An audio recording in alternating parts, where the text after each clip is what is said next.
Vamos então à primeira pergunta aí para responder. Dentro do texto áureo, para completar: bebe a água da tua cisterna e das correntes do teu poço.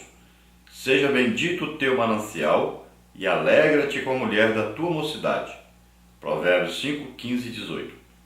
A segunda pergunta aí para completar também dentro da verdade prática: a melhor prevenção contra o adultério é temer o Senhor e estreitar os laços do amor conjugal.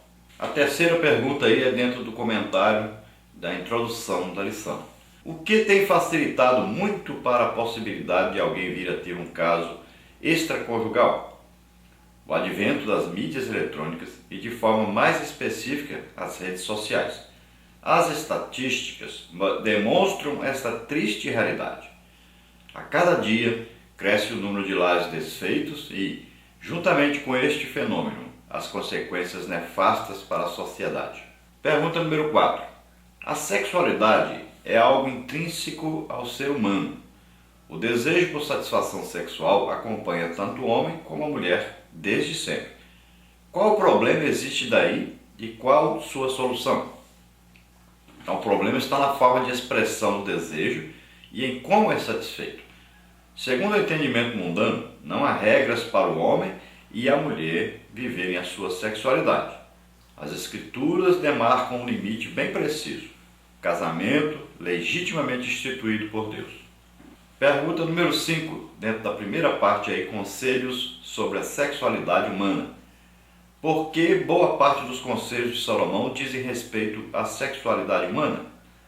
Ele dedicou quase 3 capítulos do livro de Provérbios para falar sobre o sexo e seus desvios. Veja Provérbios 5, 1 a 23, Provérbios 6, de 20 a 35, Provérbios 7, de 1 a 27. Nesses provérbios, há dezenas de máximas que nos ensinam muito sobre como estabelecer o parâmetro de um relacionamento saudável. Pergunta número 6, que é para completar. O que nos advertiu o sábio quando ainda discorria sobre os perigos da infidelidade conjugal? O sexo é algo mau ou maligno? Então, para completar: porque os caminhos do homem estão perante os olhos do Senhor, e ele aplana todas as suas carreiras. Provérbios 5, 21. Deus considera os caminhos do homem e a forma deste conduzir até mesmo a sua sexualidade, pois se trata de uma criação divina e, como tal, é uma dádiva do Criador à humanidade. Se o Senhor aplana todas as nossas carreiras, demonstrando cuidado pelo exercício correto da sexualidade, concluímos não ser o sexo algo mau ou maligno, mas algo honroso e nobre.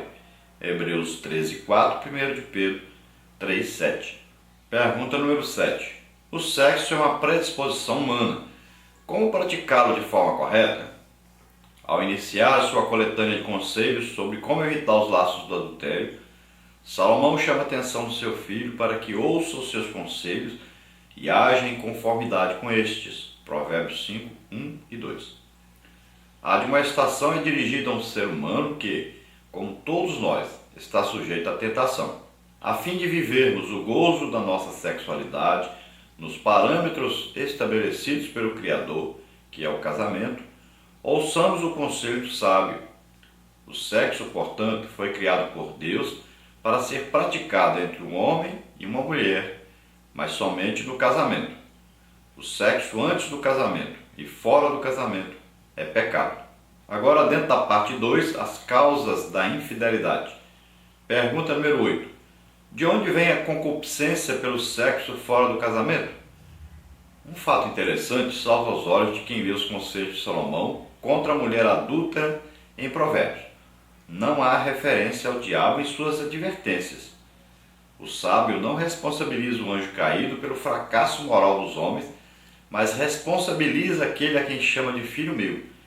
Somos agentes morais, livres, e temos a liberdade de escolher entre o bem ou o mal. Desejos bons e ruins são inerentes ao ser humano. Não os subestimemos. O sábio aconselha: não cobices no teu coração a sua formosura, nem te prendas com os seus olhos. Provérbios 6, 25, que confere com Gálatas 5, 16. Pergunta número 9. Como e onde devemos saciar nossas carências por sexo? Em Provérbios 5, 15 e 17, o sábio lança mão de algumas metáforas para aconselhar como deve ser a vida íntima do casal.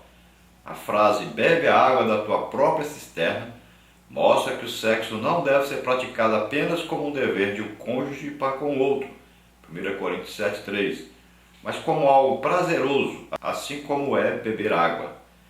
Se esse princípio não for observado, um dos cônjuges ficará com a sensação de que lhe falta alguma coisa. Desgraçadamente, muitos vão saciar-se noutra fonte, Provérbios 7, 18. Daí o desastre em muitas famílias. Parte 3. As consequências da infidelidade. Pergunta número 10. O que acontece com a comunhão familiar quando ocorre o adultério?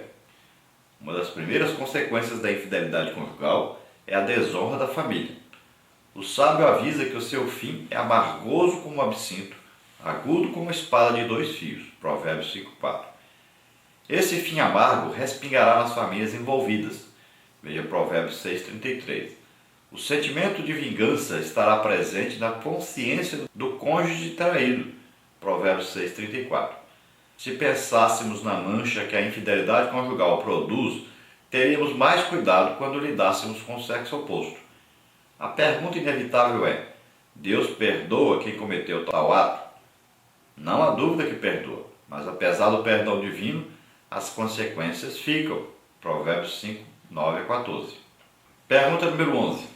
O que é mais trágico do que alguém perder a comunhão familiar por conta de um relacionamento extraconjugal? Então, mais trágico ainda é perder a comunhão com Deus. Salomão sabia deste fato e por isso advertiu. Mas não sabem que ali estão os mortos, que os seus convidados estão nas profundezas do inferno. Provérbios 9, 18. A palavra hebraica usada aqui para inferno é Sheol, e esta designa o mundo dos mortos. De fato, a expressão "ali estão os mortos" no hebraico significa espíritos dos mortos ou região das sombras. O Novo Testamento alerta que os adúlteros ficarão de fora do reino de Deus. 1 Coríntios 6, 10. Essa é a consequência de quem cometeu esse pecado, mas não se arrependeu. Por isso, não flerte com a adúltera ou adúltero. Seu caminho pode até parecer prazeroso, mas inevitavelmente o levará à morte. Provérbios 9, 17 e 18. Agora, dentro da parte 4, conselhos de como se prevenir contra a infidelidade. Pergunta número 12. Deve haver sexo com intimidade? O que isso quer dizer? A intimidade sexual, ou a falta dela, é um dos fatores que influenciam a vida conjugal. Há casais na igreja que têm relações sexuais com relativa frequência, mas sem intimidade. Há sexo na relação, mas não há amor nem intimidade. Observe o conselho de Salomão. Seja bendito o teu manancial e alegra-te com a mulher da tua mocidade, como serva amorosa e gazela graciosa. Sacia-te os seus seios e em todo o tempo, e pelo seu amor se atraído perpetuamente. E por que, filho meu, andarias atraído pela estranha e abraçarias o seio da estrangeira? Provérbios 5, 18 a 20. Há maridos que não demonstram o mínimo afeto à esposa e o oposto também é verdadeiro. Deus criou o sexo para ser desfrutado com afeto, amor e intimidade. Do contrário, o relacionamento sexual não atenderá aos propósitos divinos e nem às expectativas do cônjuge. Pergunta número 13. Qual o antídoto e prevenção contra a infidelidade? Então, Salomão aconselha o apego à palavra de Deus e à disciplina. Para não cairmos na cilada da infidelidade conjugal, devemos guardar a instrução do Senhor, guardando-a em nosso coração. A palavra do Senhor é luz que ilumina nossa vida. Provérbios 6, 20 a 24.